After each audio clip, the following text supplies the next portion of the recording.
Olá, meus amigos, muito bem-vindos a mais um episódio de A Balança Anualmente. E hoje a gente tem um convidado super especial, tá? É um super especialista aqui da nossa região, atleta também, então a gente vai conversar sobre bastante coisa. Nosso convidado hoje, ele é nutrólogo, especialista em terapia nutricional e enteral, né, que é o Dr. Felipe Arsênio. Muito bem-vindo. Fala, Lucas, é um prazer estar aqui. Aceitei de imediato o convite. Eu acho que é um prazer a população poder receber de forma adequada e verdadeira sobre informação de saúde, que está carente. Existe muita má informação sendo vinculada. Então hoje vai ser um bate-papo muito legal, tenho certeza que vai ser o primeiro de muitos, tenho certeza. Porque a gente tem assunto pra caramba pra falar, um assunto muito legal. E vai ser um bate-papo bem descontraído, expectativa que a gente consiga levar para as pessoas conhecimento, falar de medicina de uma forma bem aberta, que as pessoas consigam entender. Felipe, obrigado, cara, mesmo por você ter vindo. E é justamente isso, a ideia desse episódio do podcast, né? É a gente trocar uma ideia aberta, honesta, verdadeira e simples, de uma forma que todo mundo possa entender, compreender, né? Então, se você tá vendo esse episódio e ainda não segue o canal, por favor, siga o canal, A Balança Anualmente no YouTube, né? Aperta aí para estar inscrito, aperta o sininho, tá? Compartilha essa informação, eu tenho certeza que você vai gostar dessa conversa. Então vamos começar. Eu queria começar com o Felipe explicando um pouquinho pra gente o que é nutrologia, né? Porque existe aí nutrição, nutricionista, existe o endócrino. Perfeito. E a nutrologia, como é que entra essa parte? Qual é a diferença? A nutrologia é uma especialidade muito nova, aproximadamente 40 e poucos anos. Pra você ter ideia, esse ano, semana passada, eu participei também do 28º Congresso Brasileiro de Nutrologia. Então, você vê que é um número pouco congresso. Né? Pouco congresso. Bariátrico é até mais novo, eu acho. Só que é uma especialidade hoje fantástica, que a gente acaba tendo um conhecimento geral de todas as outras especialidades. Não que a gente é especialista em outras coisas. Isso é importante a gente falar o que é ser especialista. Sim. O médico, ele tem a capacidade de que, além de você diagnosticar doenças associadas a deficiências nutricionais, então desnutrição, deficiências vitamínicas importantes, onde que a gente vai prescrever tratamento ou fazer diagnóstico. Então existe uma diferença, mas na verdade eles se completam, tá? A nutrologia e a nutrição são dois profissionais de saúde diferentes, mas que se completam. Ok. O médico, ele tem essa capacidade, além de diagnosticar e também tratar a doença, que a nutricionista ela vai fazer o tratamento fazendo o ajuste alimentar. E o médico, às vezes, a prescrição de medicamentos e suplementos.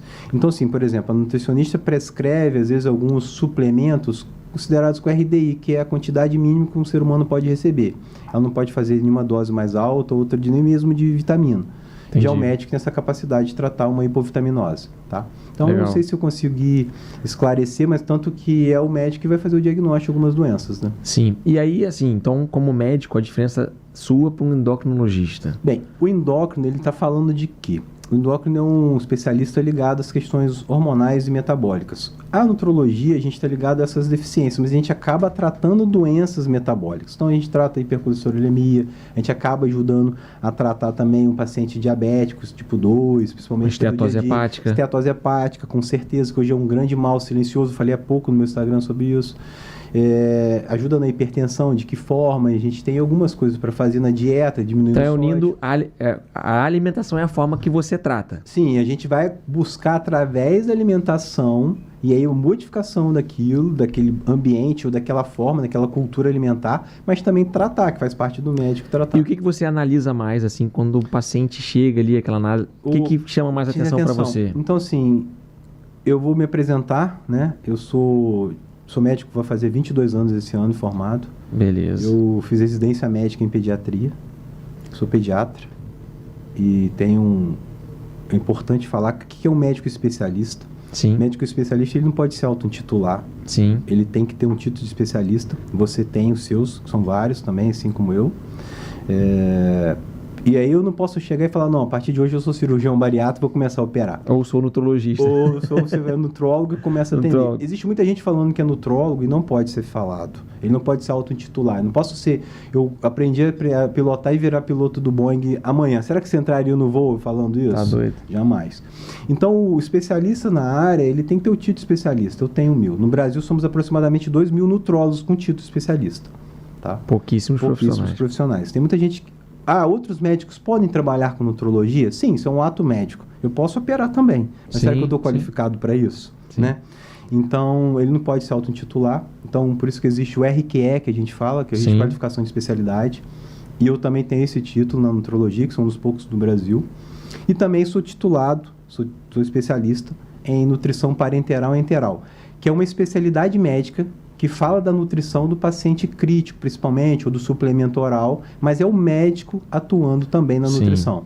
Sim. Então, eu sou um único especialista, praticamente, da região de Niterói a Campos, hoje, titular. No Brasil, aproximadamente de 300 a 500. E essa especialidade trata daquelas pessoas com dificuldade de alimentação, que talvez não possam se alimentar e vão receber nutrição parenteral, que seria aí os macronutrientes na forma de proteína, de glicose, seria o lipídio também, e o carboidrato seria a glicose, desculpa. E aí ele estaria recebendo parenteral, que a gente ajuda às vezes lá no hospital. Sem dúvida. E é importante falar da grande importância disso, do preparo de uma cirurgia, que a gente pode falar mais à frente. Sem dúvida. Mas lá no consultório, quando o paciente chega e a nutrologia trouxe isso para mim, que eu atendo eu brinco que atendo de 0 a 100 anos no consultório, eu tenho uma visão do recém-nascido e do idoso.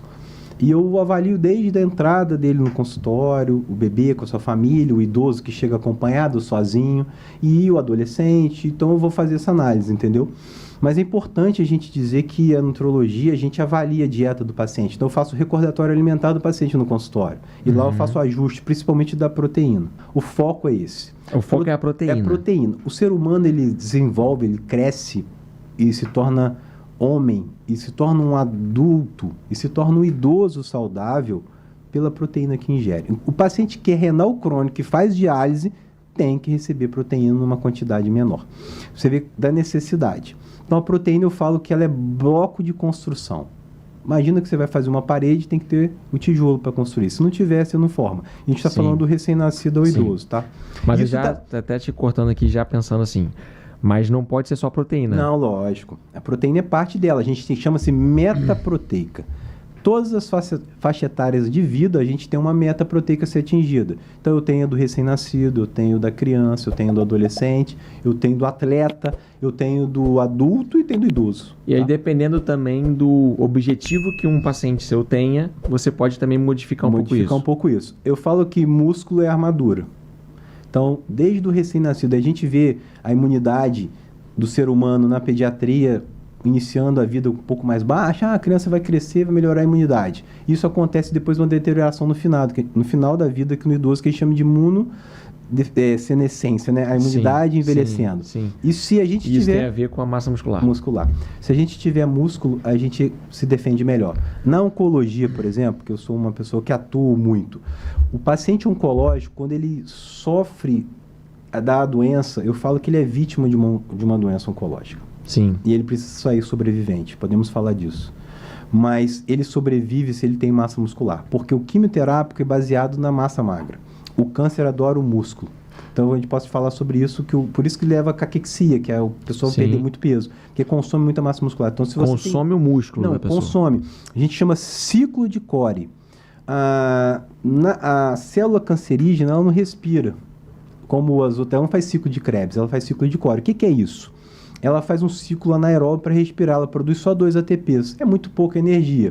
Mas ela produz de que forma? De forma silenciosa, destruindo a massa muscular, gerando gliconeogênese através do fígado e gerando glicose. Então o paciente desaparece, porque ele vai sendo consumido pela célula cancerígena. Aí a dica é fazer atividade física. Podemos falar disso depois. Sem dúvida. Mas o músculo, sem dúvida, eu falo... É o seu foco principal. É o foco, é saber se o paciente ele tem uma qualidade de músculo. E aí tem que ter cuidado que o esteroide anabolizante é totalmente proscrito, não deve ser prescrito. Cuidado, vamos falar sobre isso. Sensacional, esse é um tema que a gente vai abordar hoje. Perfeito. Mas antes de a gente entrar ali, eu vou entrar na área da obesidade.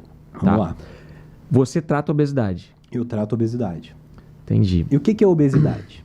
O que é a obesidade, então? Obesidade, então, a gente tem hoje uma forma de classificar a obesidade. E a gente usa uma forma clássica no mundo todo, que é o IMC. Beleza. E aí... Que muita gente critica o IMC, né? Critica porque é errado, né? Por exemplo, nós dois, a gente pode ter 1,75 m, 80 quilos e eu tenho uma boa massa muscular e você não. Vou falar eu porque eu, né? Tô querendo dizer brincando. Mas isso... Não, sim. Só o IMC, o peso e a altura, ele não vai traduzir exatamente como aquela pessoa está. Sim, perfeito. Mas no caso de um obeso mais grave, Mesmo fica mórbido, mais claro. Fica clássico, lógico. E aí que é o grande problema. Até para você na sua cirurgia bariátrica, quando você opera. A gente fala quando o obeso, ele é sarcopênico, isso é um linguajar novo. Explica o que é isso. Um obeso com pouca massa muscular. Isso, obeso sarcopênico seria aquele obeso, aquela pessoa que tem um quadro de obesidade grau 2 ou 3 com pouca massa muscular. Esse é o paciente mais crítico que existe hoje. Por quê? É um paciente metabolicamente muito inflamado, que vai responder mal, e ele tem pouco músculo para se defender. E aí eu falo que esse paciente tem que ser preparado para uma cirurgia, tá?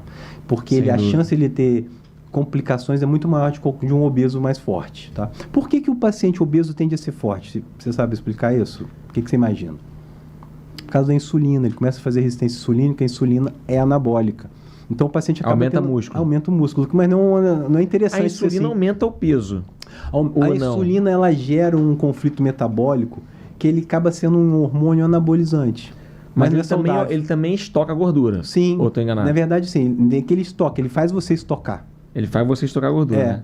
Então, a resistência à insulina é um círculo vicioso para esse paciente. É péssimo. Resistência à insulina é difícil emagrecer para quem tem resistência à insulina. E aí, como é que você trata a resistência à insulina? Normalmente a gente usa medicamento, lógico. Eu trato. Mas mudando a alimentação, não? Não, aí é atividade física. Atividade física. Atividade física. Olha aí, por quê? Interessante. O músculo ele depende de uma coisa chamada glicogênio. Glicogênio é o carboidrato que a gente consome e transforma-se em energia muscular, que acaba a cada 30, 40 minutos numa atividade física. Por isso que a gente repõe. O atleta, eu como atleta, eu reponho a cada 30 minutos carboidrato numa prova longa. Sim. E aí o que eu estou fazendo? Grosseiramente falando, né? Eu estou consumindo uma glicose que ficaria perdida. E aí eu estou jogando para dentro de uma célula que consome energia de forma absurda. Consome muita energia, precisa de muita energia. Então uma forma de tratar a resistência insulínica é você fazer uma atividade aeróbica. Então, muito legal. Vamos falar, eu digo o seguinte... Melhor do que musculação, então? Não, tem a função, porque a musculação é um exercício anaeróbico e anabólico, gerando aumento da massa. Quanto mais músculo você tem, mais você consome. E aí, então, já que a gente não está um pouco na atividade física, já pensei no gancho aqui. É muito assunto, cara. Porque mas aí seria uma atividade aeróbica de baixo nível... Vamos lá. Entendeu? De frequência cardíaca, né? Você está querendo dizer o seguinte, Felipe, poxa, eu corro pra caramba e não emagreço. Pronto. Como é que eu falo isso? Eu falo que aquela pessoa que está acima do peso não consegue emagrecer. Corre, não emagrece.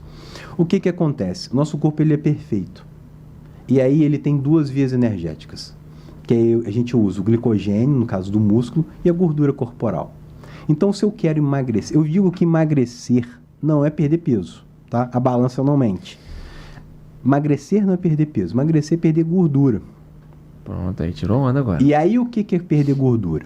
O cara, ele entra na academia, pelo primeiro dia ele já entra, olha no espelho e olha pra ver se ele já tá mais magro ou mais forte. Sim. Tem certeza que você, quando vai malhar, se você malha... Chega em casa, eu vou olhar o espelho. Não, você olha e fala, pô, já fiquei mais forte hoje. Na verdade, a gente quer um resultado imediato, e aí a gente vai discutir sobre isso. Mas o resultado imediato que eu falo, que é uma programação que a gente faz. O corpo está programado para estar inflamado, ele precisa ser reprogramado. Então precisa de uma estratégia alimentar. O que emagrece a curto prazo é a dieta, sem dúvida. Por quê? Depois eu posso falar como é que é o planejamento. Restrição calórica. Como é que um nutricionista faz uma conta para o cara, olha, eu tô aqui porque eu preciso emagrecer, eu tô obeso e tal. Como nutricionista ele tenta programar, fazer um planejamento nutricional para emagrecer um paciente. Você tem ideia? Não tenho ideia não, prefiro que você me explique. Vamos lá. O que é feito? E aí, por exemplo, no meu consultório, a gente utiliza a bioimpedância. Existe a calorimetria indireta, que é bem interessante, mas a gente quer buscar a taxa metabólica basal do paciente. O que é isso?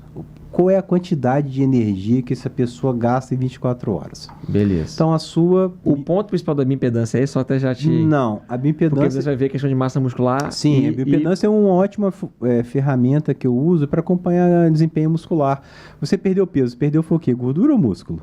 Eu já disse, emagrecer é perder gordura, não músculo. O músculo é a sua maior riqueza. Eu falo que é tanto assunto. Você sabe por que não se compra saúde? Por quê? Porque se não se compra massa muscular. Você pode comprar remédio, né? Remédio, o cara consegue fazer um transplante hepático, coração, pulmão, intestino. Mas pode não continuar sem saúde. Bicho, o cara não consegue músculo de ninguém. Entendi. Então, esse que é o sucesso. Então, Legal. o que é a taxa metabólica basal? A taxa metabólica basal é a quantidade de energia que essa pessoa precisa diariamente, em 24 horas. E aí, através dela, existem técnicas para déficit calórico. E aí, a técnica que a gente entende, eu como nutrólogo estudo, é fazer um déficit aproximadamente de 300 a 500 calorias dia. Isso é uma boa média de déficit.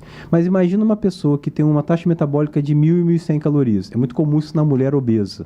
Sim. E você faz um déficit de 300 calorias, você está deixando ela comer quase nada no dia. E aí o que acontece? Normalmente as pessoas abandonam a dieta. Não vai conseguir seguir essa dieta. Não consegue restringir. Mas essa é a técnica, normalmente. Que existe várias técnicas, várias dietas, mas é uma forma de você fazer déficit calórico. Na verdade, então, emagrecer por dieta é fazer déficit calórico. Quanto? E aí tem várias formas de você fazer. Qual a diferença? Quando você faz a bioimpedância, ela vai medir a taxa metabólica somente pela sua massa muscular, porque quem gasta energia é o músculo. Sim. E aí, quando a gente não tem a bioimpedância, você usa métricas matemáticas, você vai pegar peso, altura, sexo. E aí, a gente entra numa situação que uma mais conhecida, chamada Harris-Benedict, e aí vai dar uma taxa metabólica, a maioria das vezes a gente consegue... Não, calculado matemático. Quando você compara com a bioimpedância ou calorimetria, é sempre a mais. Ah, entendi. Então, quando a pessoa faz uma dieta, o cara tem uma taxa metabólica, calculei, deu 1.800 calorias. Você faz a bioimpedância dele, ele tem 1.500. Se você fizer uma dieta de 300, você está só empatando, entende? Entendi. Então, às vezes, não é assertivo. Por isso que é interessante... Tem a bioimpedância. A bioimpedância ou a calorimetria indireta, que é padrão ouro também. Mas a gente estava falando de como a atividade física emagrece. Você me desculpa, eu falo demais e junto muito assunto. Não, se é atividade física de alta intensidade ou se é atividade física de baixa intensidade. Perfeito. Qual o seu objetivo? Emagrecer, a balança não... né? Se for perder peso. Perfeito. Se o objetivo é perder peso, olha, eu vou fazer atividade física, vou promover saúde para buscar emagrecimento. Beleza. Eu posso buscar performance. Quando eu busco emagrecimento, eu estou buscando o quê? Usar a gordura como fonte energética. E aí o ser humano, o nosso corpo é perfeito, que ele tem duas vias energéticas, que é a gordura corporal, que serve também para imunidade, para proteção celular, para outras funções, produção de hormônio, inclusive, naturais. Ok. E o glicogênio, aí a glicose que a gente consome no carboidrato. E o que acontece? Então, na atividade física, a gente vai mostrar um gráfico que a gente vai colocar aqui. Tem um gráfico, né, que a gente vai botar. A gente vai apresentar um gráfico que eu mostro na minha consulta, por exemplo. Que quando a gente tem um VO2 muito alto, a gente está usando muito, gastando muito, ou com a frequência cardíaca muito alta, que é mais fácil de lidar, a gente usa mais o glicogênio como fonte energética. Então, a pessoa tende a usar menos a gordura. Sim. Eu ensino isso como fosse um carro híbrido, mais fácil de explicar. O carro híbrido, ele é a combustão que legal. E a energia elétrica. E aí, o carro elétrico, quando ele está andando a 80 km por hora, ele usa energia elétrica. Mas ele precisa ultrapassar. Então, ele acelera e usa combustão. Então, quando a gente usa muita frequência cardíaca, eu uso muito mais glicogênio. No gráfico, se você reparar, lá no gráfico a gente vê um uso muito maior do glicogênio, que é o gráfico escuro. O VO2, só para explicar, ele tem relação com a frequência cardíaca. O VO2 é a capacidade de levar oxigênio ao músculo. Então, ele é baseado nisso. Está muito relacionado à sua frequência. Então, aquela pessoa despreparada, que está começando uma atividade física, que a frequência está muito alta, e ela vai começar a correr para emagrecer. Ele vai usar gordura? Sim, mas usa uma pequena quantidade. Então, muito mais interessante para aquela pessoa que está obesa, e você está falando de obesidade, que não consegue correr, ele caminhar. Começar caminhando. Sim, porque ele vai usar muito mais a gordura como fonte energética do que a glicogênio. Muito bom. E aí... Então, caminhar queima gordura. Sem dúvida. Lógico, se eu correr de uma fase moderada, 70% do meu VO2, eu vou gastar muito mais do que andando lá embaixo com a frequência baixa. Legal. Mas como é que eu vou correr num peso bem alto, eu vou me machucar, vou ter lesão articular. O começo é uma caminhada que vai se como eu disse para você, emagrecer emagrecer é um projeto, é um preparo. A gente quer estar emagrecido. Eu fechar o olho e falei, nossa, perdi 20 quilos. Não é assim. Então, emagrecer é todo um processo. Concordo. Então, assim, eu não posso, você, por exemplo, você já correu uma maratona? Eu ainda não corri uma maratona e pretendo. Você tem condição de correr uma maratona amanhã? Eu tenho dúvidas, eu acredito que não. Talvez. E aí, é interessante você sair para correr uma maratona, você vai se machucar. Sem dúvida. Então, o esporte, ele é um grande aliado. A curto prazo, quem trata obesidade, está no primeira terapia, sem dúvida, é a dieta. A longo prazo, é a atividade física. Porque dieta, eu falo que a gente fura. Tem uma festa, tem um bolo Sem lá dúvida. no nosso trabalho, é um salgadinho que aparece. As pessoas, elas tendem a furar a dieta.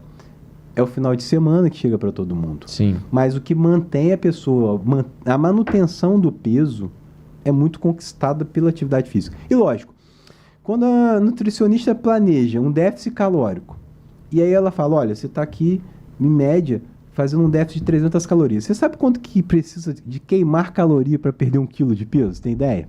Não. Não. Existe uma conta matemática que 7.000 calorias você perde 1 quilo de peso. Então é muito, cara. Muita coisa. E aí, se a gente começar a estratificar isso, fala, nossa, é difícil mesmo.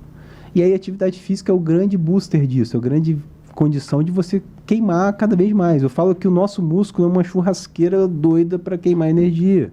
E quanto mais massa muscular você tem, maior a sua taxa metabólica. É muito comum você falar assim, a mulher que chega e fala, homem é fácil emagrecer, ele faz a dieta e emagrece. Por quê? Nós, homens, temos mais músculo e a taxa metabólica é maior. Tá? Então, na composição, na atividade física aeróbica, musculação emagrece? Sim, emagrece, mas de uma forma diferente. Você está construindo massa muscular, então parado daqui a pouco, você vai gastar muito mais energia. E a atividade aeróbica, eu falo, quem oxida gordura é atividade aeróbica. Então, correr, pedalar, nadar, dançar, isso são atividades que fazem você queimar gordura. Sim. Porém, tem que ter a sua estratégia. É muito comum você ver a pessoa correndo muito rápido e ele não conseguir emagrecer. É o que as pessoas entendem. Ah, Felipe, mas o CrossFit consegue emagrecer? Sim, porque você tem o tempo de frequência alta naquela intensidade, daqui a pouco você recupera. Então o cara daqui a pouco ele está fazendo um outro exercício. O que você tem quando você está com a frequência alta? Você está melhorando a sua performance, está melhorando o seu VO2, seu condicionamento. E aí você fica cada vez mais performático, usando muito mais glicogênio. Tanto que eu ensino de que forma no consultório?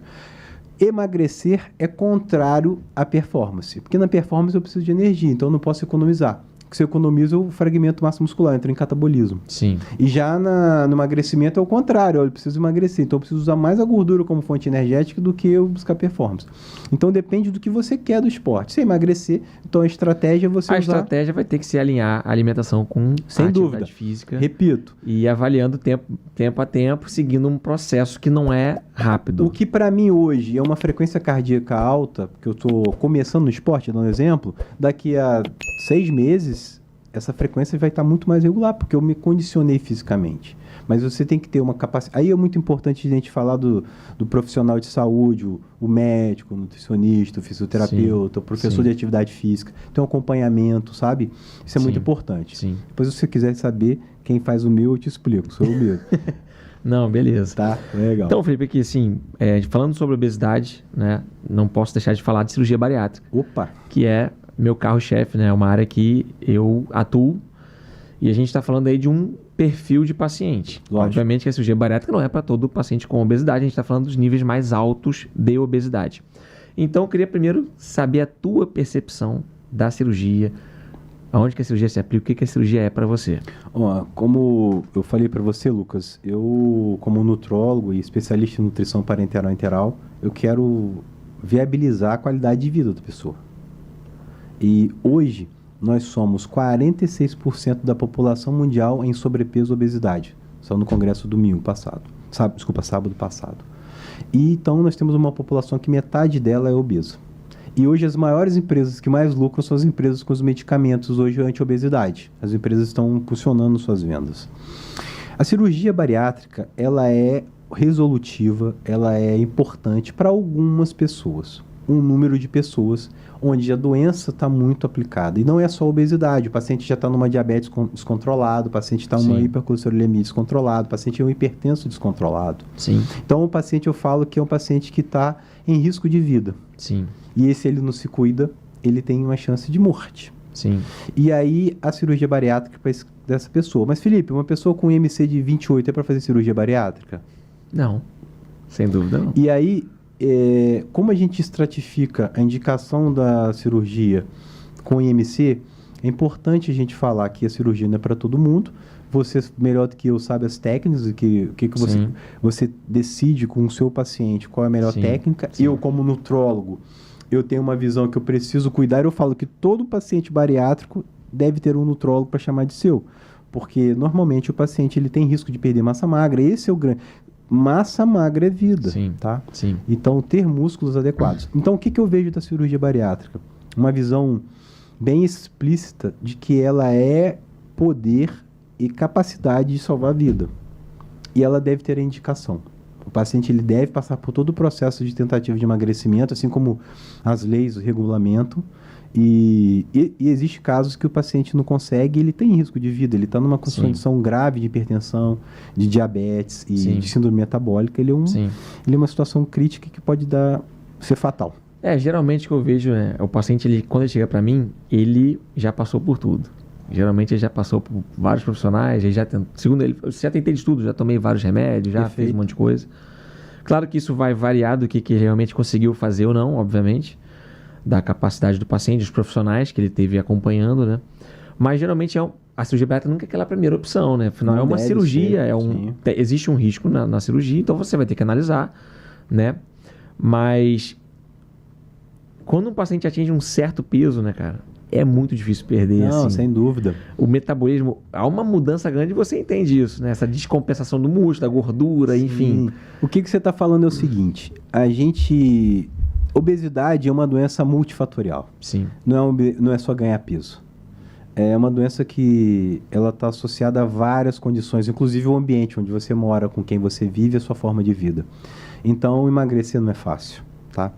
E aí eu concordo plenamente que às vezes as pessoas elas tentam e não conseguem. E elas estão numa condição crítica que deve, às vezes, a cirurgia bariátrica ser a solução. Nunca ser a primeira tentativa. Porque você está modificando um trânsito intestinal que é fisiológico por uma forma, mesmo sendo uma coisa menos invasiva possível. Vai haver uma mudança. Vai haver uma mudança. Até nisso, hoje, a técnica que eu prefiro, né? Acho até legal falar. Isso, legal. É a cirurgia de sleeve, que é a gastrectomia vertical, que é a cirurgia mais feita no mundo hoje, no ambiente da bariátrica, né? Que é uma técnica, na minha percepção, um pouco mais fisiológica. Perfeito. Porque ela só vai fazer uma diminuição no tamanho do estômago. Ela mexe ali numa partezinha onde produz a grelina, que é o hormônio da fome e tal. Perfeito. Mas não vai haver nenhuma alteração no trajeto intestinal, na absorção de alimentos e tal. Então, assim, me parece que eu sinto que ela é uma técnica com menos riscos, menos complicação e com bons resultados. Sim. Então, acho que assim, para mim, é hoje o que eu acho. A sua preferência. É a minha preferência. E o que a gente pensa? Eu, como nutrólogo, como especialista em nutrição parenteral e enteral, eu tenho que ter essa visão.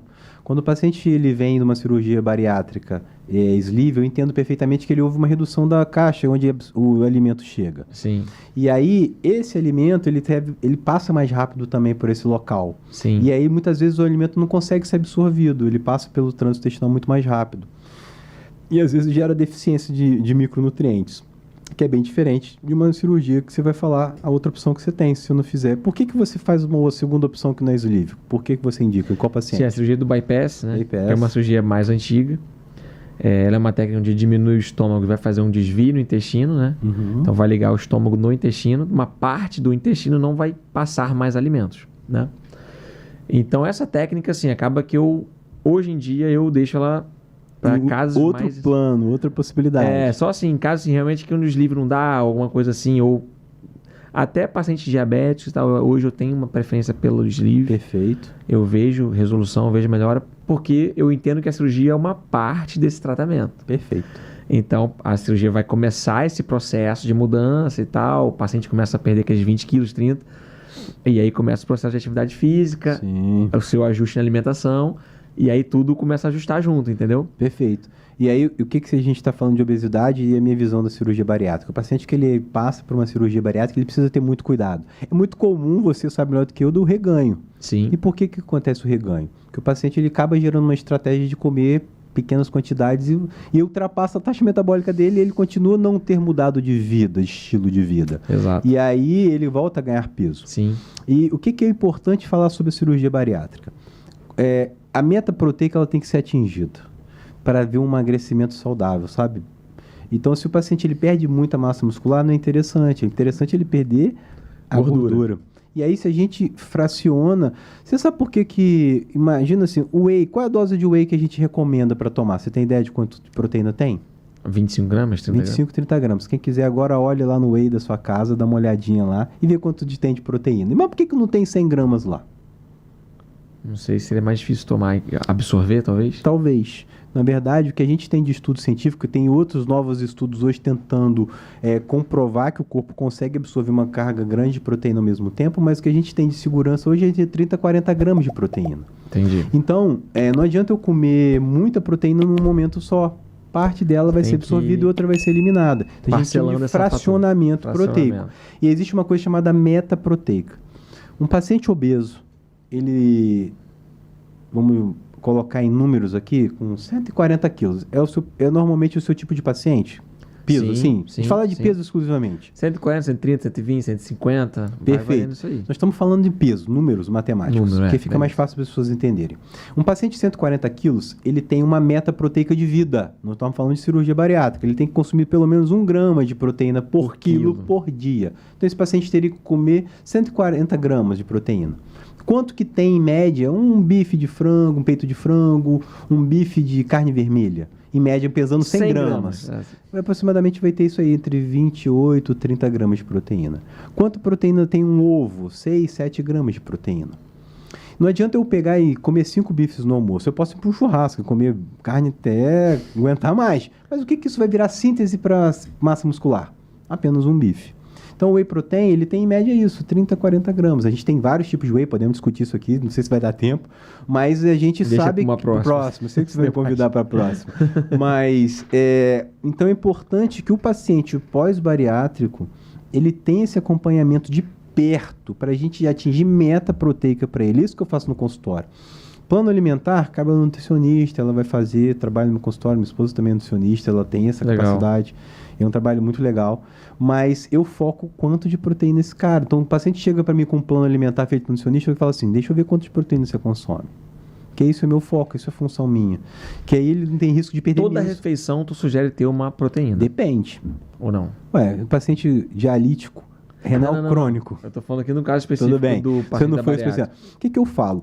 É importante ter um pouco de proteína. Aí pode gerar alguém de casa e falar assim, mas comer proteína demais eu vou sobrecarregar o rim. Eu falei, depende. Nosso rim ele é muito esperto, ele é capaz de responder e eliminar essa proteína.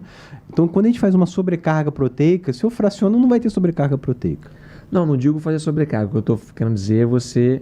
ter sempre um pouquinho de proteína em cada o que você está fazendo? Você está fazendo. Imagina, vamos lá, um paciente de 140 quilos, que ele vai receber o mínimo de proteína. O paciente ele recebe de 1 até posso chegar a 2,4 gramas de proteína por quilo. Então você imagina que eu estou falando que em média o corpo absorve 30 a 40 gramas de proteína por refeição. Um cara de um ser humano de 140 quilos. Ele precisa receber no mínimo 140 gramas de proteína. Se eu fraciono isso em 30 gramas, eu tenho 5 refeições. Você sabe por que as pessoas falam que comer de 3 em 3 horas é bom? Tem um negócio falando que comer de 3 em 3 horas é bom. Em teoria é por isso. Talvez é por isso. Tanto que a gente quer colocar lá no hospital, que hoje é uma recomendação da abreviação do jejum, que em 3 horas a proteína já foi absorvida. Entendi. Então, assim, por isso que as pessoas falam que comer de 3 em 3 horas é fisiológico. Na verdade, é a capacidade do corpo estar absorvendo a proteína naquele tempo. Para conseguir atingir uma meta proteica, talvez seja bom. Seja bom. Então, assim, comer de 3 em 3 horas, é ótima estratégia, preciso disso. Eu imagino de que isso foi fomentado pensando na estratégia da proteína, ela ser absorvida adequadamente. E aí, nessa conversa, me fala já penso nos erros que esse paciente comete para ter ganho de peso. Perfeito. Porque geralmente ele acaba não comendo proteína. Ele vai escolher alimentos de carboidrato. O carboidrato fácil, que é aquilo que ele comia antes, né? Às vezes um bolo, um pedaço de alguma coisa, enfim. Fica só no carboidrato. Sim. Mas aí fica uma dieta mais calórica, sem proteína. Sim. A proteína, ela tem caloria, tá? Ela vai ter a caloria da proteína. Sem dúvida, ela tem caloria. A gente calcula, grama de proteína, ela tem em média 4 quilocalorias, tá? Então, vai ter caloria não também. adianta eu falar assim, não, tô fazendo uma dieta aqui que eu só como carne. O cara come 5.000 quilocalorias, vai emagrecer. Entende? Então, assim, a proteína, ela tem caloria. A gordura tem caloria, o carboidrato tem também. que ser tudo calculado. Perfeito. Então, assim, quando o paciente chega para mim, que você chega no consultório, a minha análise, que eu faço um recordatório alimentar, e eu faço isso lá na consulta, eu avaliar quanto de proteína essa pessoa está atingindo. Se ele tem menos de 1 grama por quilo, peraí, mas o paciente vai perder músculo. Entendi. E eu digo o seguinte, para ganhar massa muscular, quanto de proteína esse paciente precisa? Aí é outra parada. É difícil. Ganhar massa muscular... 2 gramas? Ganhar massa muscular é muito fácil. Eu falo que é mais fácil ganhar na Mega Sena do que ganhar músculo. Tem gente que passa a vida malhando... E não ganha. E não ganha. Muitas vezes por quê? Ganha um pouquinho, porque não come. Porque come inadequado. A proteína não está na faixa, não está na meta e talvez comendo de forma errada. Mas carboidrato também ajuda, ou não? Sem dúvida. O carboidrato é o alimento para esse músculo poder gerar energia. Toda célula do corpo... Vai ser a associação do carboidrato com o músculo, com a proteína e com a gordura. E com a gordura Toda também. célula do corpo tem um motor chamado mitocôndria. E aí nós estamos falando agora de condição celular. A disfunção mitocondrial foi o grande problema pós-Covid. Sim. Tá? E aí a depressão é disfunção mitocondrial, obesidade não deixa de ser. O que é disfunção? A mitocôndria está parando de gerar energia. Qual é a fonte de energia de uma célula da mitocôndria? É o que vem de carboidrato e que vem de energia que a gente consome e nossa gordura. Sim. Se eu tenho algum problema nessa condição, eu vou ter dificuldade para emagrecer. E quem ativa isso? Quem é o grande potencializador mitocondrial? Atividade física. Acabou. Então, quando a gente faz isso, a gente estimula esse motor a gerar energia. Então, se eu fico parado, eu continuo em disfunção mitocondrial. Então, não tem jeito, cara. Qualquer médico que você sentar hoje, fala assim, o cara vai te... Mesmo o cara não sendo... E aí, por isso que eu trouxe isso pra minha vida. A gente de pode qualquer falar, área, ele vai ter que vai fazer. ter que fazer. Então, se o cara está em depressão, ele vai indicar você fazer atividade física. Se o cara tem um problema oncológico, ele precisa fazer. Porque quando ele para de se movimentar, o câncer ele gera. O lactato que a gente produz, olha que loucura que é isso. Que é um sinalizador para o cérebro quando a gente corre. Nós vamos falar agora de esporte. Para trazer obesidade. Quando você correu os 21 quilômetros, que foi fantástico, parabéns. Eu lembro do meu primeiro 21 quilômetros que eu corri, porque eu estava obeso. Eu já fui obeso, sabia, Lucas?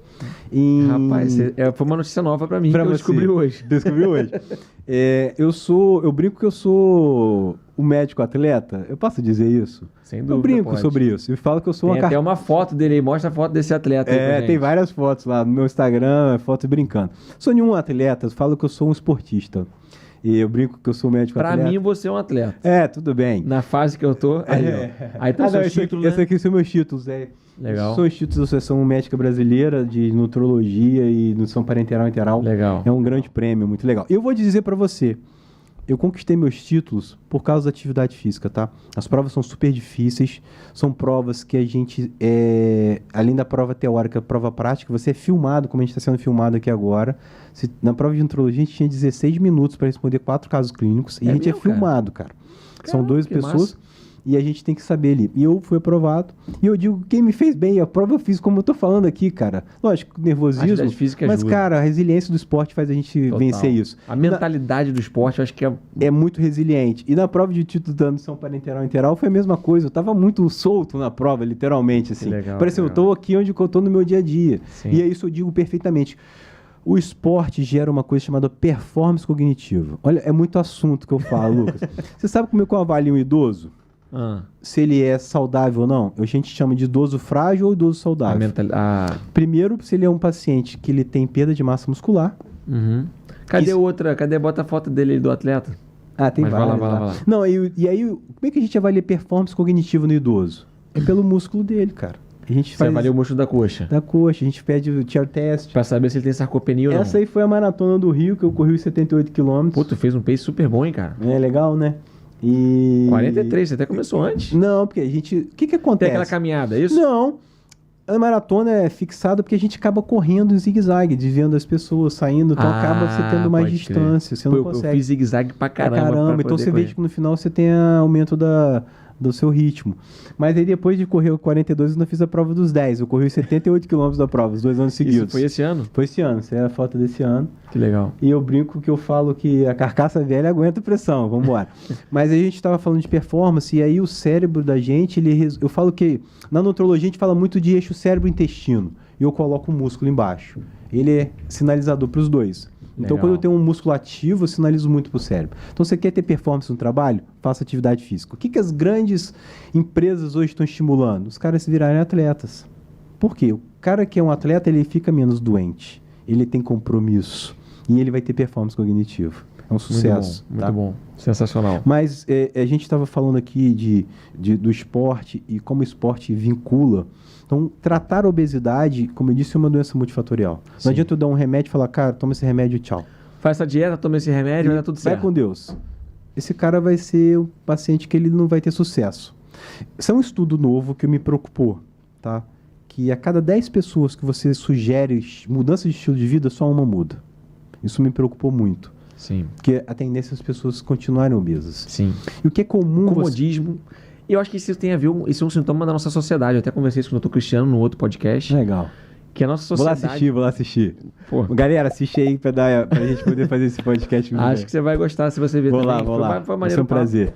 Que a nossa sociedade hoje, ela parece que é mais acomodada. Ela não quer sair. Fazer uma atividade física hoje parece ser um problema, né? Às vezes você correr, acordar cedo, 5 horas da manhã, acha que você é maluco. Não é isso? Eu faço isso. Então não me chama de maluco, não. Mas enfim... a gente trabalha sentado o tempo todo, a gente vai pra tudo de carro ou de não sei o que, não sobe mais escada, usa só elevador, então tudo é muito prático, Eu né? tenho uma visão sobre Não levanta isso. pra levantar pra ligar a TV, é só controle, então tudo é muito prático, mais comodismo, prazer. Então assim, eu falo pra você, irmão, tu vai ter que mudar isso, tu vai ter que acordar cedo, tu vai ter que ir pra academia antes do trabalho, e aí tu vai o ter que mudar essa alimentação. Você está falando de uma mudança cultural do planeta. As pessoas antigamente iam a um banco para fazer algum pagamento. Alguém vai a banco hoje? Não vou nunca mais. As pessoas iam ao supermercado, muitos fazem compra pelo celular. Isso me preocupa na população idosa, tá? O idoso, ele tinha mania, você entrava no banco, tinha uma fila de idoso. Nossa, aí você ia ser o próximo a ser chamado e chegava outro idoso e passava na sua frente. E aí hoje eu vejo o quê? Você fica pensando, onde é que você saiu tanto idoso? Caramba! E hoje essas pessoas estão aonde, cara? A gente tem uma na população... televisão, né? Hoje a gente tem uma população muito mais idosa Sem dúvida. e muito mais sedentário. Então hoje, quem tem o idoso, e eu vou falar para a câmera lá, cuide do seu avô, da sua avó, do seu pai. Sim. Incentive ele a fazer atividade física, converse, porque isso vai fazer diferença na vida dele, vai qualificar a vida dele, ele vai ter uma longevidade muito mais saudável. Legal. E eu lido com situações críticas, meus pais necessitaram de cuidados de home care. Eu acho que eu fiz nutrologia porque minha mãe teve uma deficiência vitamínica grave. É mesmo? Sim, minha mãe tinha deficiência de B12 e eu descobri depois. Eu falo que o conhecimento que eu tenho hoje, meus pais não passariam por isso passaram. Mas por alguma inflamação no estômago? Ela tinha uma atrofia gástrica, deficiência de B12 e evoluiu com uma situação crítica, uma doença mais grave da deficiência de B12. Engraçado que essa questão caiu no meu paciente na prova de título. Eu falei, nossa. Pra você, né? Cara, tem que ser. Matar no peito e fazer o gol. Não tem como não acertar. Mas eu acho que foi por isso. Eu não posso nem ficar falando dos meus pais, que eu me emociono. Mas o que é interessante a gente falar? Cuidar do idoso. A gente está falando de obesidade, mas a gente tem idoso obeso. Sem dúvida. Né? E aí eu faço uma pergunta. É comum você operar um paciente idoso obeso? Não é comum. Não é comum. E aí a gente tem talvez, na fase final da vida, com uma qualidade ruim. Tá? Total. Então o nosso cérebro, ele se prepara para isso. Quando criança, é normal a gente falar assim, eu quero o meu bebê bem gordinho. E aí a gente vai fazendo aquele bebê. Inclusive, eu acho que isso é até um erro. Não é que seja erro. A gente tem gráfico, a gente pontua o bebê lá dentro. Existe uma hiperestimulação a... O que acontece? Eu tô falando da proteína, mas a proteína também de baixo valor biológico, ela engorda. Olha que coisa interessante. Porque o cara come muito e ele vai gerar essa caloria. Sem dúvida.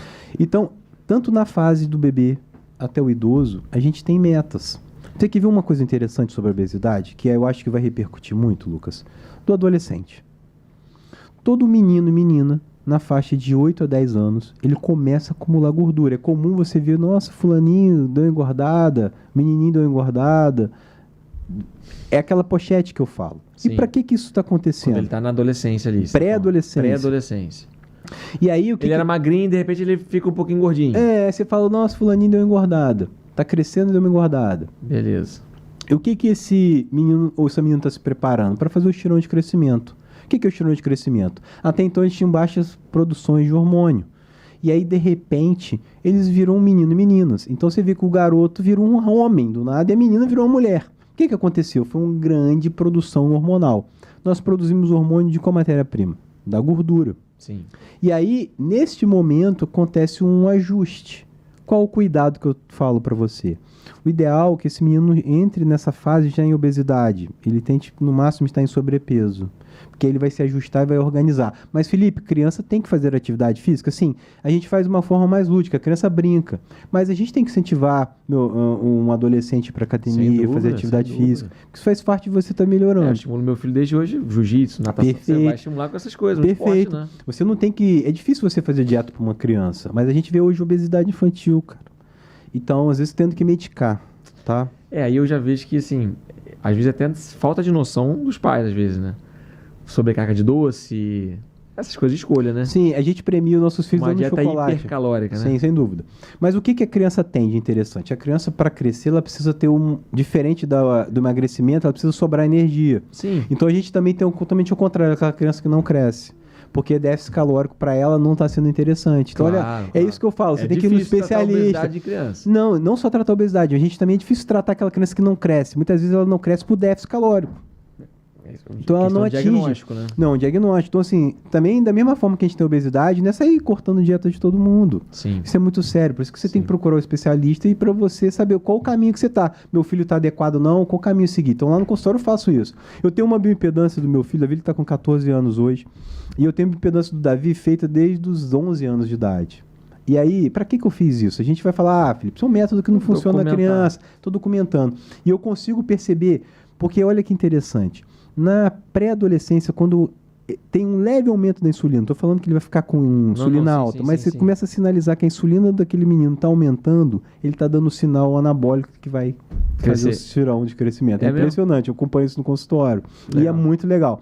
E a bioimpedância eu vejo ele acumulando gordura. O percentual de gordura de um homem é de 10 a 20%, tá? Nós não estamos falando de shape legal, de beleza, nós falando de saúde. E aí a gente começa a perceber que o menino ele tá lá com 35% de gordura.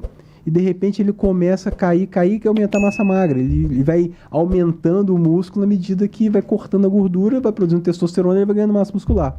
Então a bioimpedância é muito legal porque você olhava assim, o padrão muscular é tudo abaixo, daqui a pouco fica normal e a gordura sendo utilizada.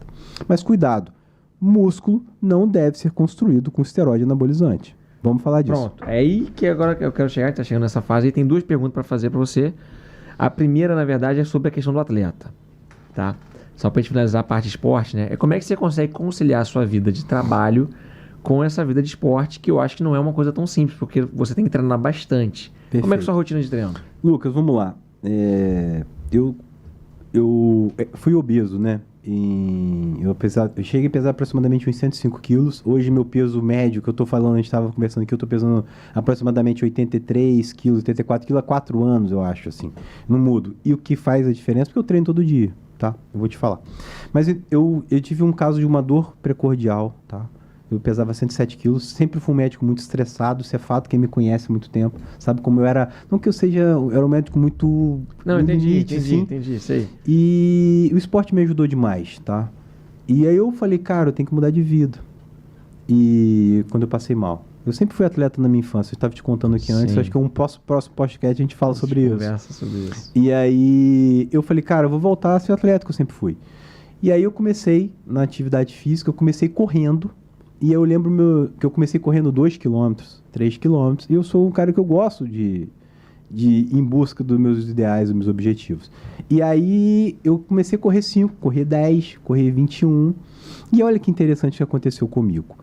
Eu corri 10 km pela manhã, sem nenhum suporte naquela época. Sem nada, não saí pra correr. E à tarde eu falei, vou correr de novo. E aí eu me machuquei.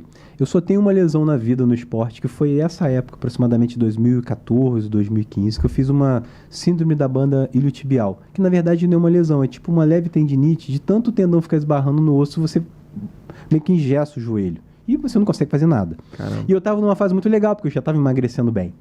E assim, sem saber sobre músculo, nada disso, tava emagrecendo. E tava fantástico. Aquilo mudou minha vida completamente. Como pessoa e como médico, eu falo que mudou minha vida. E aí eu morava ainda em Niterói e morava em São Francisco e aquilo me deixou muito triste, cara. Sim. Foi um momento muito difícil para mim. Ficar parado. Eu só tive uma lesão na vida, eu lembro dela. E eu falo que o que fez eu nunca mais ter lesão foi minha meta proteica atingida diariamente. A minha meta proteica, eu jogo ela sempre próximo de 2 gramas por quilo. Fraciono bem. Bastante proteína. 3 a 4 vezes whey por dia, só pra você ter ideia.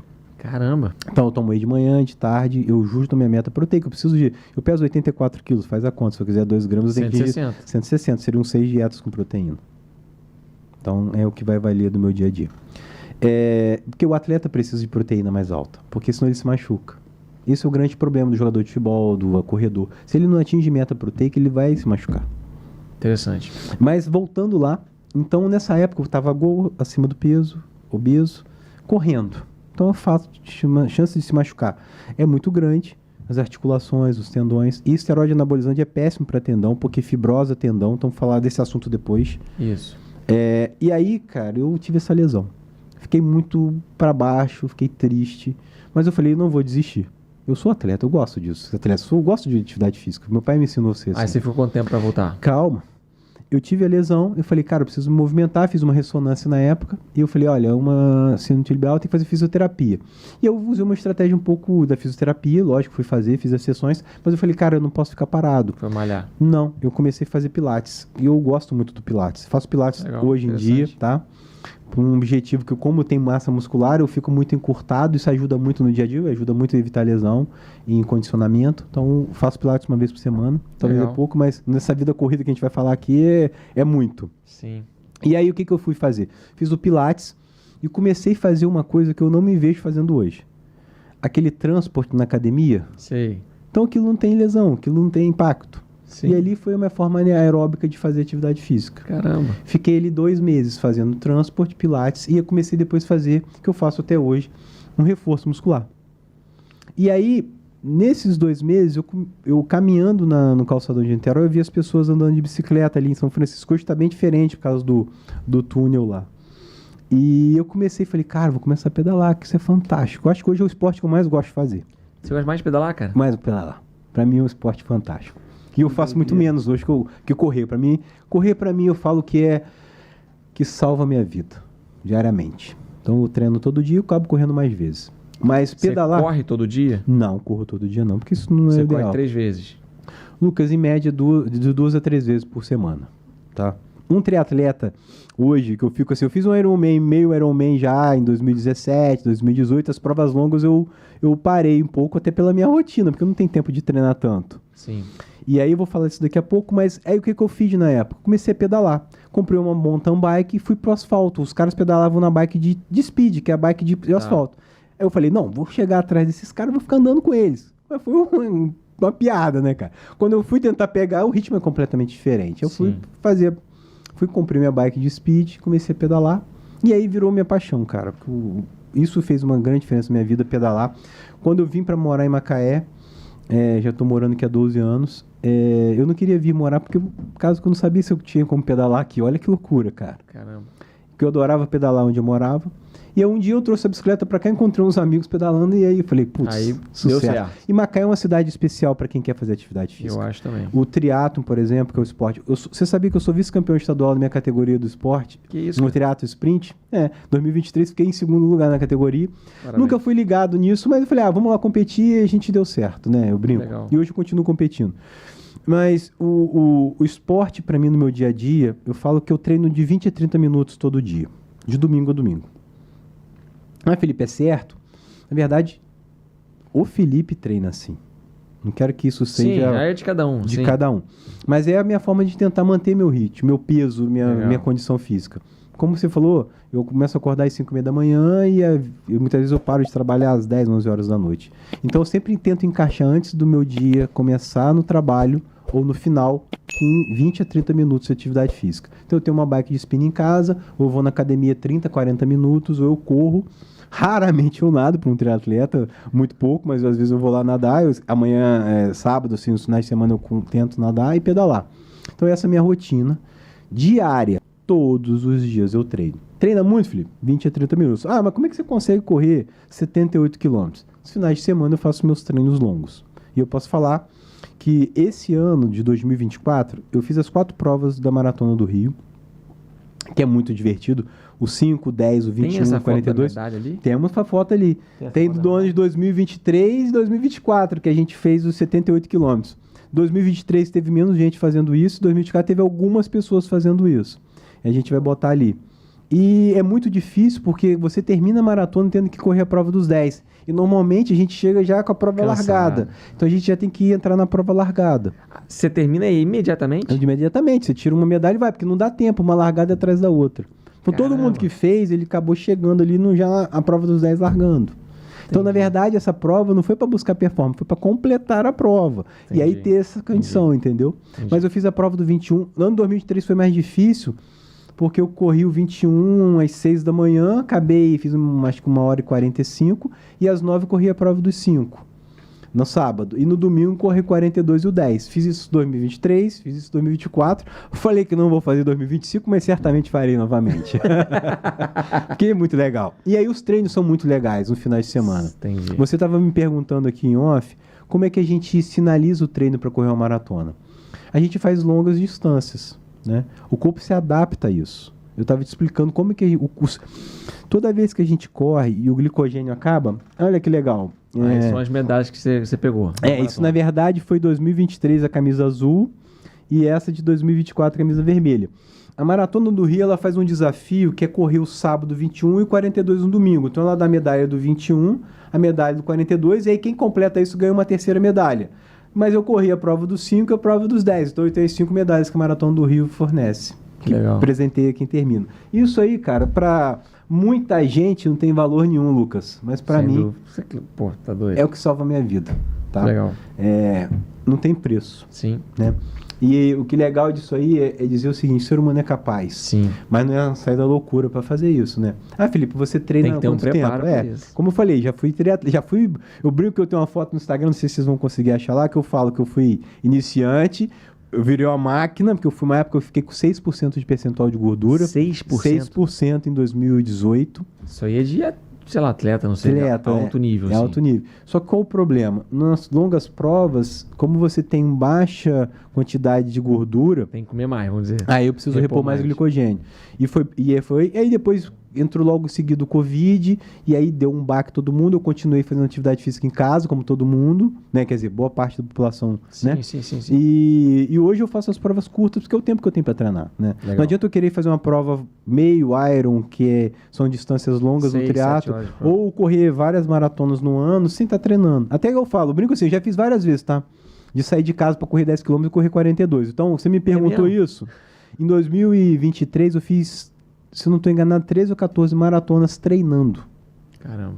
Isso não é o normal, as pessoas não devem fazer isso, nem digo que ninguém faça, que não faz bem. Mas assim, como eu corria 52 km, esse ano, por exemplo, foi muito legal que o meu grupo que eu faço parte de corrida, a gente se marcava às 4 da manhã e eu brincava assim, vou entrar no treino de quem aqui para correr a minha distância? Porque todo mundo tinha 30, 36, eu precisava correr os 42 para poder correr os 52. E aí meus treinos eram sempre mais longos. Então esse ano acho que eu fiz 4 ou 5 maratonas só treinando, mas 2013 foi meu recorde. Acho que eu fiz 14 maratonas treinando para as provas de maratona. Sensacional. Felipe, deixa eu te falar, a gente está chegando no fim da nossa conversa, mas eu queria uma última pergunta, né, que é a questão do anabolizante. Tá? Nossa. Esse é um tema, sem dúvida nenhuma, que está em alta já há alguns anos. Muita gente usando. Nossa. Então eu queria a tua visão como especialista. Perfeito. Alguém que estuda isso. Perfeito. Né? Vale a pena usar? Qual que é a tua visão? Vamos lá. Hoje o mundo vive, nosso Brasil principalmente, vive uma epidemia de uso inadequado de esteroide anabolizante. Isso é errado, é completamente inadequado. E o que é o esteroide anabolizante? O esteroide anabolizante é uma ferramenta para ser usado em doenças como o DPOC, um paciente HIV, num grande queimado, em doenças específicas, para tratar o hipogonadismo. O que é hipogonadismo? Hipogonadismo é quando o ser humano, homem, tem a sua condição de testosterona abaixo de 300 nanogramas por decilitro no sangue. O homem, ele não está conseguindo produzir testosterona no nível. E aí você está falando de obesidade, a gente tem um hipogonadismo da obesidade. Por quê? É tanta gordura que sinaliza para o seu cérebro que você tem, grosseiramente falando para a população entender, a gente sinaliza para o cérebro que como a gente produz testosterona pela gordura, é tanta gordura que o cérebro entende aquilo como já, de forma leiga falando, que já é testosterona pronta. O cara faz uma produção inadequada. Então isso é um hipogonadismo da obesidade. Aí você vai tratar hipogonadismo da obesidade dando testosterona? Não. Muita gente faz isso. Faz isso. O cara tem que emagrecer e não usar testosterona. Pronto. Porque quando você faz uso de esteroide anabólico, e qual é a recomendação, por exemplo? Se você pegar a Sociedade Brasileira de Endocrinologia, os endocrinologistas que fazem isso. Ok. Tem muito médico que não é nutrólogo, aí eu vou falar para a população. Nutrólogo sério, não vai ficar passando testosterona para todo mundo. Tá? Esteroide anabolizante, testosterona é para tratar quem está hipogonádico. E no homem, a Sociedade Brasileira de Endocrinologia coloca entre 240, 250 a 300 nanogramas no sangue. Abaixo disso é hipogonadismo. Acima, não. Então esse papo, vou botar a sua testosterona em 1000, para você ficar mais tal. Para você ficar mais forte. Mais forte. A gente tem ganhar disposição. Ganhar, emagrecer. O que a gente está falando aqui, Lucas? O nosso corpo é uma máquina perfeita, cara. A inteligência artificial está chegando. A gente vai ter que saber trabalhar com ela, principalmente nós médicos. E eu tenho estudado muito sobre isso, tá? Legal. Muito mesmo. No último congresso a gente bateu um papo sobre isso. Os congressos estão falando e eu tenho estudado muito sobre inteligência artificial. Uma coisa pessoal minha. E eu quero estar andando junto disso. Sim. Mas o que acontece? O nosso corpo é tão perfeito que a gente tem no cérebro, a gente tem uma relação. A glândula hipofisário, hipotálamo, com a gônada. Testículo e ovário na mulher. E aí existe um estímulo na produção, ok? Quando eu começo a tomar anabolizante, eu simplesmente boto de forma sintética no meu corpo um hormônio, sem indicação, tá? Eu sinalizo para o meu cérebro que, olha, não precisa mais estimular a produção, eu já tenho hormônio. É isso que você está fazendo quando você está tomando um anabolizante.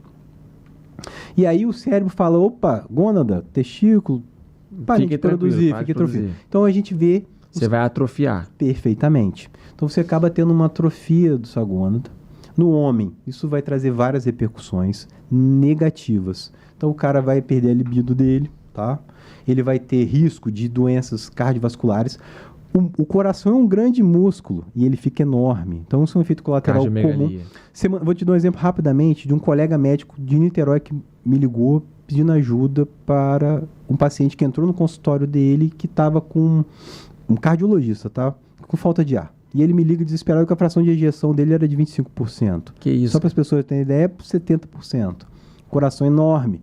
O cara usava um esteroide anabólico semanal. Há quanto tempo? Há anos tomando. Anos tomando. Sem controle. Aí ele fez uma insuficiência cardíaca. Lembre-se, ele fez uma insuficiência cardíaca, o coração parou de ter função adequada. Então, assim, estou dando um exemplo de um paciente. E lembre-se, quem prescreve hormônio, normalmente, são profissionais qualificados, são endocrinologistas, talvez um nutrólogo sério acompanhando um paciente obeso, hipogonádico. Não é professor de academia. Professor de academia, ele é professor de atividade física. Ele tem que montar um plano para o cara fazer a atividade física correta. Não é dica de professor de academia. Nada contra. Eu coloco que os professores de academia são grandes salvadores da obesidade, cara. Sem dúvida. Mas não tem que prescrever hormônio para ninguém. Então, o que é o esteroide anabolizante? É uma ferramenta para tratar hipogonadismo.